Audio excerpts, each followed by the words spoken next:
Buonasera e benvenuti al TG Sicilia, le principali notizie di oggi. Nuova duplice tragedia dell'immigrazione, 11 morti intrappolati nella pancia di una barca di legno, forse uccisi dai fumi del carburante a sud di Lampedusa. Altri 50 dispersi, 26 dei quali bambini, in un barcone che si è ribaltato al largo della Calabria. Caldo, siccità e incendi. La Sicilia fa i conti con l'emergenza dell'estate. Rubinetti a secco nell'Agrigentino e operatori turistici esasperati. In crisi anche l'agricoltura con dighe e invasi che si svuotano. Estate senza treni in Sicilia per turisti e residenti. I lavori di ammodernamento della rete interrompono di fatto tutte le tratte. Previsti solo servizi sostitutivi in pullman. Arriva il conto della Commissione dell'Unione Europea per Sea Sicily, che certifica come siano stati bruciati quasi 21 milioni. Bruxelles ha accertato spese irregolari anche sui voucher per i trasporti.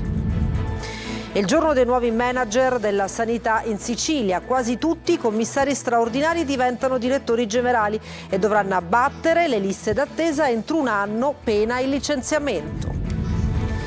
Rallenta l'emergenza al pronto soccorso di Siracusa. La conferma arriva dall'azienda sanitaria e dai sindacati. Per il sindacato è tutto merito dei gettonisti che però non risolvono la carenza di organico. A Salina la serata finale di Mare Festival, premio Troisi, protagonisti la coinvolgente comicità di Uccio De Santis e l'icona sexy del cinema italiano Barbara Boucher. Calcio, Toscano e il Catania, c'è la fumata bianca, sarà l'allenatore calabrese a guidare rossazzurri dalla panchina. Nelle prossime ore la presentazione e dal Cesena potrebbero arrivare 3 suoi fedelissimi.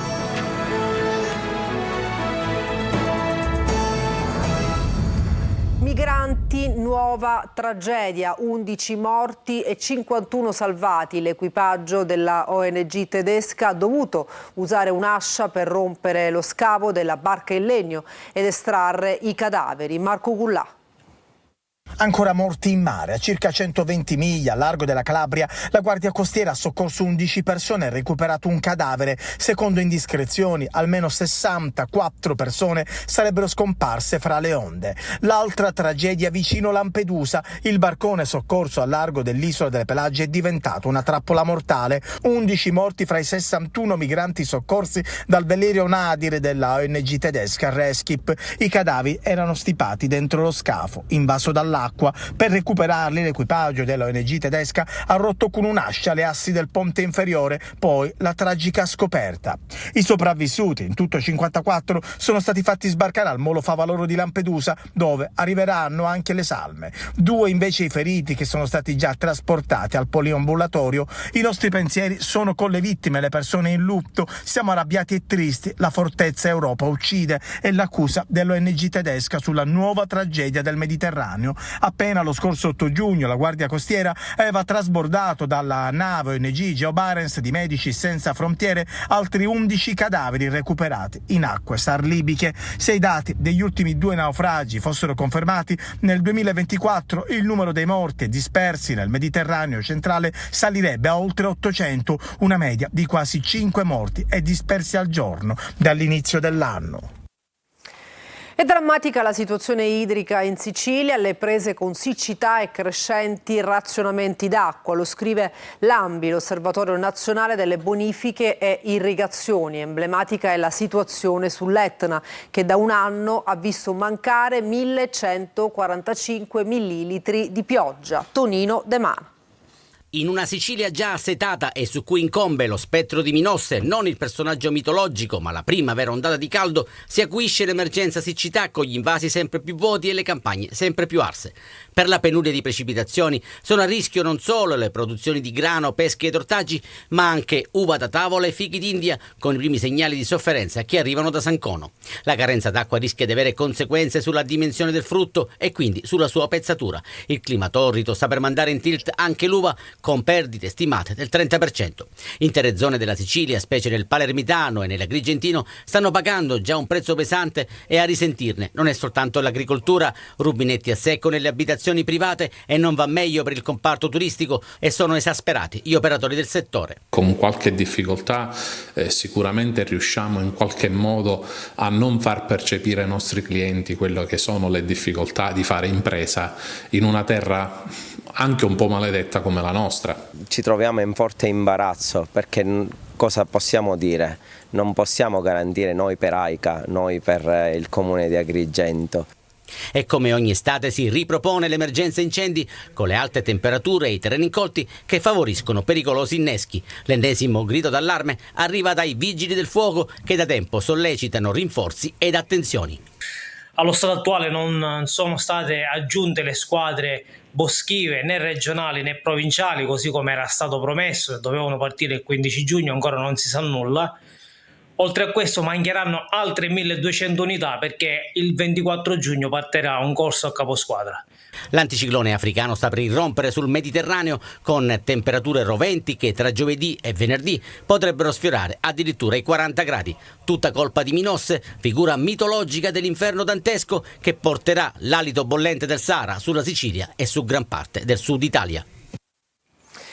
E la Giunta regionale ha nominato Arturo Vallone, dirigente generale del Dipartimento regionale dell'acqua e dei rifiuti. Vallone, originario di Francavilla di Sicilia, commercialista a 50 anni e dal 2017 ricopre l'incarico di dirigente del settore ambiente dell'area metropolitana di Messina.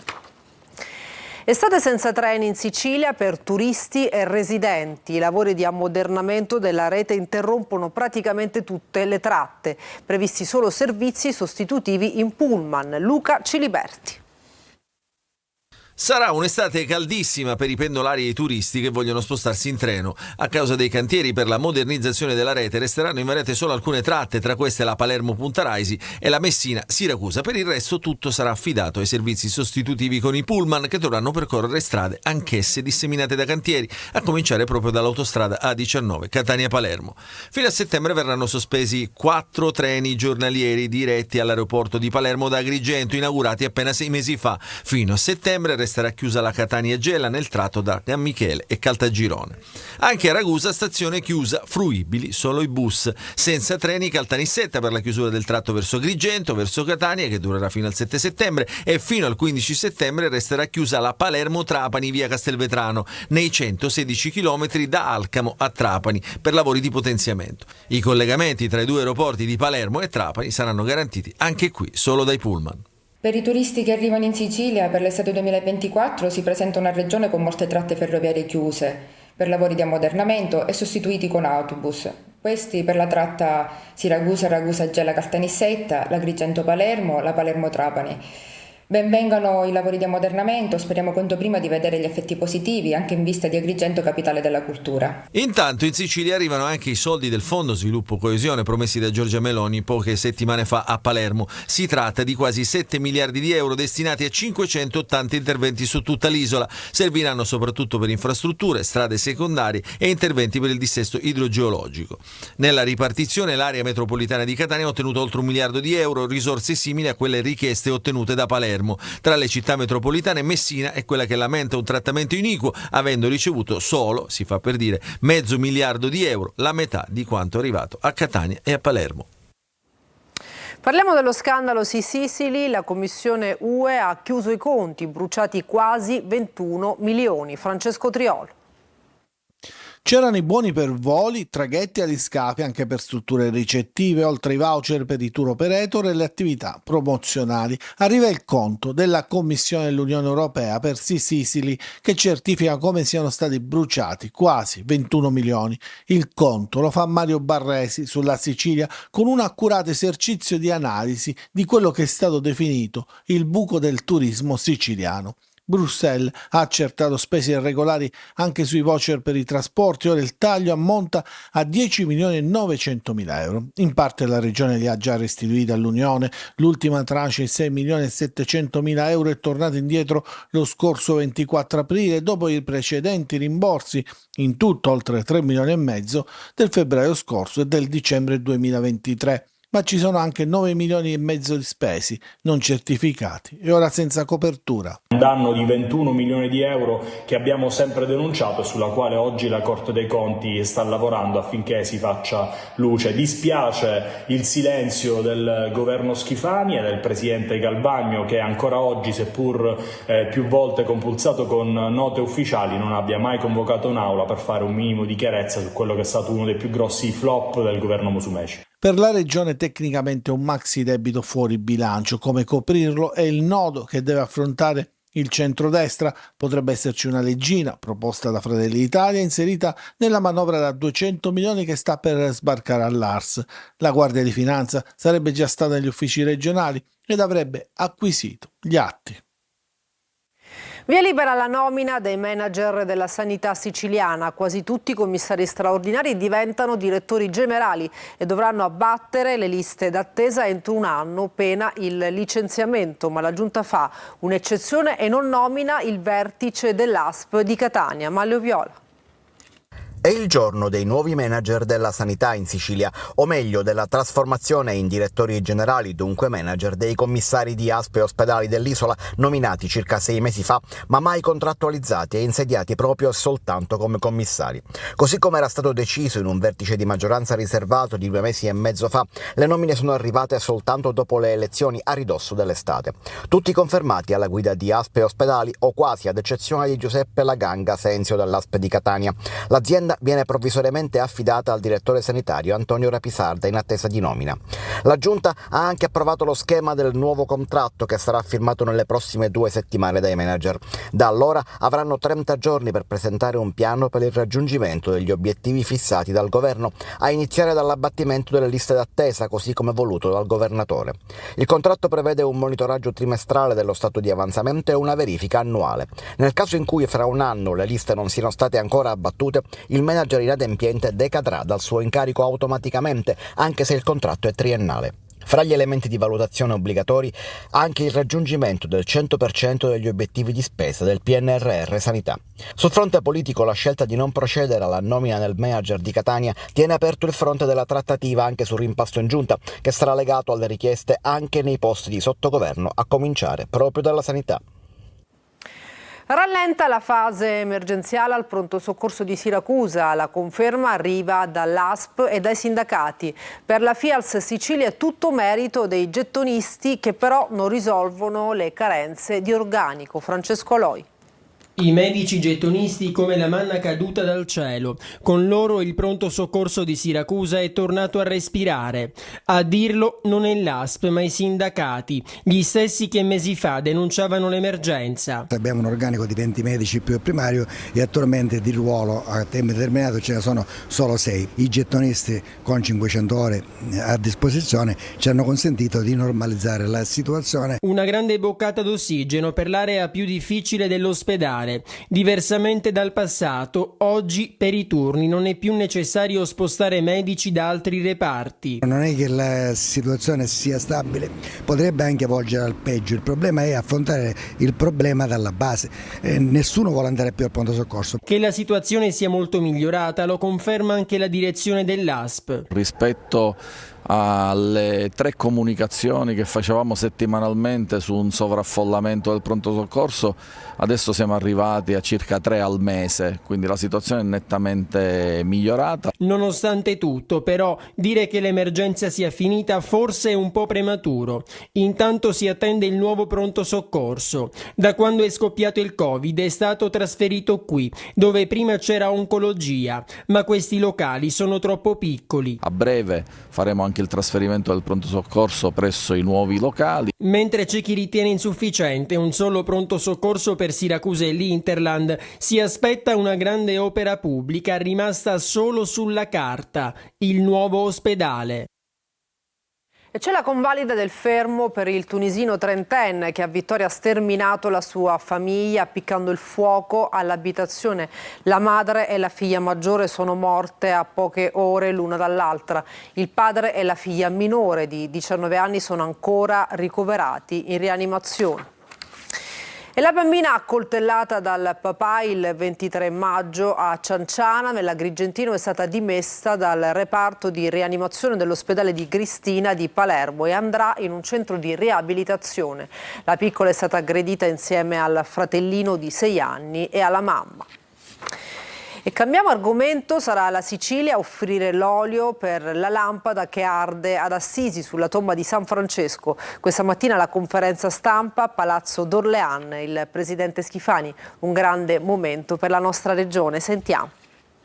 Nel 2024 sarà la Sicilia a offrire l'olio per alimentare la lampada votiva che arde giorno e notte ad Assisi sulla tomba di San Francesco, patrono d'Italia. L'evento si ripete ogni anno con l'offerta dell'olio da parte di una regione italiana e quest'anno toccherà alla nostra isola. Le chiese siciliane doneranno 1000 litri d'olio, 60 per ogni diocesi, per alimentare la lampada di Assisi. Fratellanza, solidarietà, attenzione ai poveri, quella di San Francesco. Noi interpretiamo nella nostra azione di governo questi sentimenti, almeno cerchiamo di farlo. Siamo onorati che quest'anno sia capitata alla Sicilia questa possibilità e al sottoscritto che conosce benissimo questa realtà per averla frequentata più volte istituzionalmente quando ero capogruppo ma anche Presidente del Senato. Vivremo delle giornate, una giornata magica.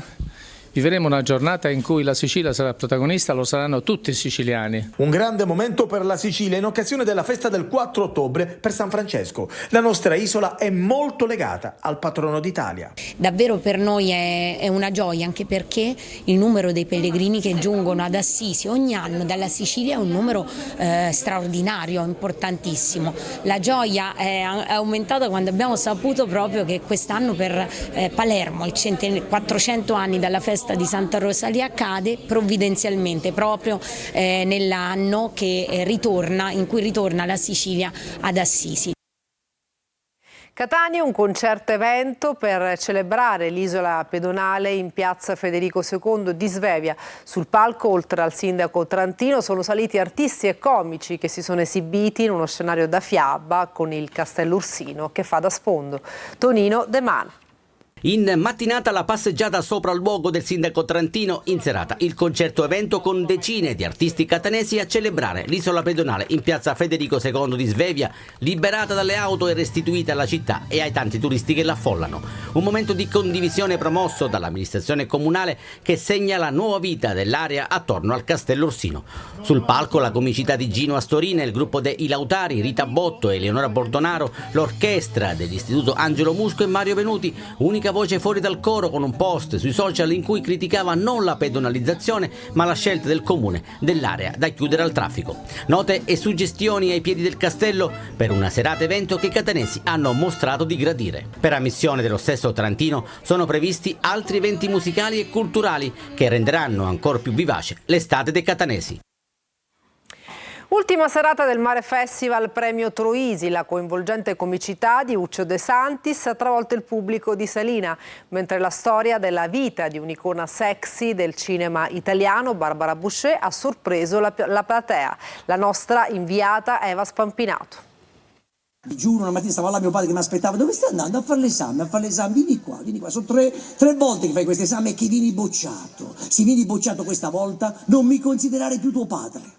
Andai a fare l'esame, come tornai, stava là che mi aspettava: beh, com'è andata? Lo guardo, faccio: tu chi sei?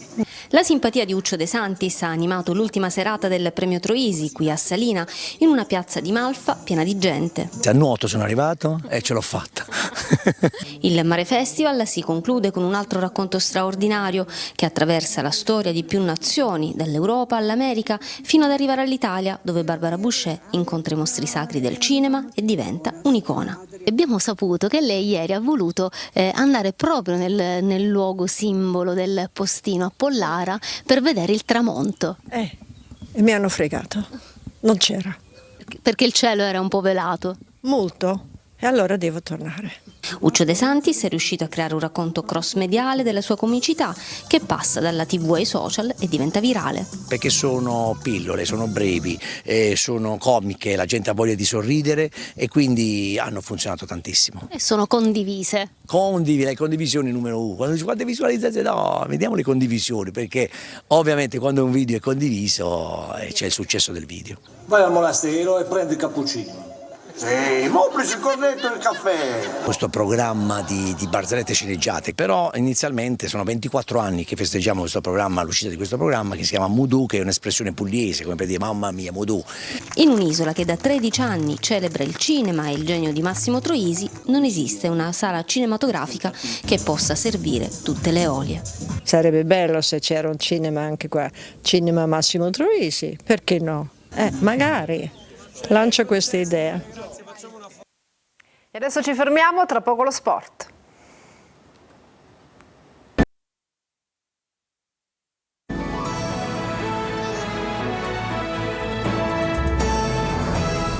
Bentornati al TG Sicilia, adesso il calcio. Domenico Toscano firma il contratto con il Catania, si lega al club rossazzurro per i prossimi 2 anni con opzione per il terzo. Nelle prossime ore la presentazione e da Cesena potrebbero arrivare 3 suoi fedelissimi. Francesco Triolo. L'arrivo a Catania è subito il primo approccio, il primo impatto con la città e il club, quindi la firma sul contratto. Domenico Toscano è finalmente il nuovo allenatore del Catania per le prossime 2 stagioni. L'intesa con il club rossazzurro prevede anche l'opzione per un terzo anno, un accordo raggiunto già da un paio di settimane.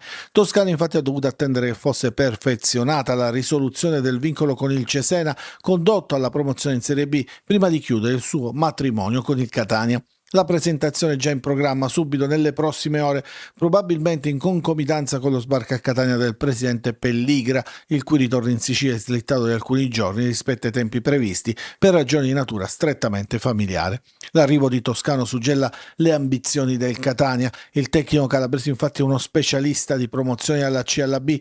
Nell'ultima stagione del Cesena, in precedenza Ternana, Novara e Reggina. Toscano non arriverà solo, come anticipato nel focus sportivo di Telecolor, a Catania potrebbero arrivare anche 3 giocatori già con lui nella scorsa stagione. Giuseppe Prestia, classe 93, difensore centrale, Emanuele Adamo, classe 98, esterno destro di centrocampo, Daniele Donnarumma, classe 92, esterno sinistro di centrocampo.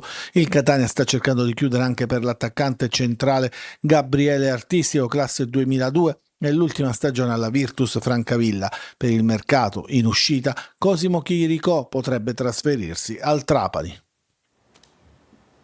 Attive sul mercato anche le altre big del calcio siciliano, sentiamo Marco Carli. Il mercato e le sue dinamiche cambiate negli anni, con la parola sostenibilità che viene prima di tutte, anche quando le proprietà sono solide, perché le cessioni condizionano comunque gli acquisti futuri. In tal senso una settimana importante in casa Palermo. C'è Segre in attesa di rinnovo sul piede di partenza e soprattutto c'è Brunori che vaglia le offerte. La più ghiotta sembra quella del Sassuolo, ma il Palermo chiede 10 milioni per il bomber. In arrivo il primo tassello potrebbe essere il centrocampista Mazzitelli del Frosinone. In casa Messina, in attesa del DS, Modica guarderà i 5 giocatori sotto contratto. Frisenna, Salvo ed Emmausso hanno mercato, ma non è detto che partano tutti. Resteranno di sicuro Manetta e Franco, mentre calciatori che sono in scadenza ma graditi a Modica come Fumagalli, Ortisi e Lia potrebbero rinnovare. Per il ritiro si parla della Calabria, ma ancora non sono chiari date e luogo. Chiudiamo col Trapani, che comincia a pensare alla nuova stagione dopo aver chiuso l'ultima. Non è arrivato il triplete, netta 5-1 il finale, la sconfitta con il Campobasso che ha vinto lo scudetto, ma già fari puntati sulla C. Antonini ha ripetuto più volte che vuole allestire una squadra protagonista fin da subito. E per questa edizione del TG Sicilia ci fermiamo, grazie per averci seguito e buona serata.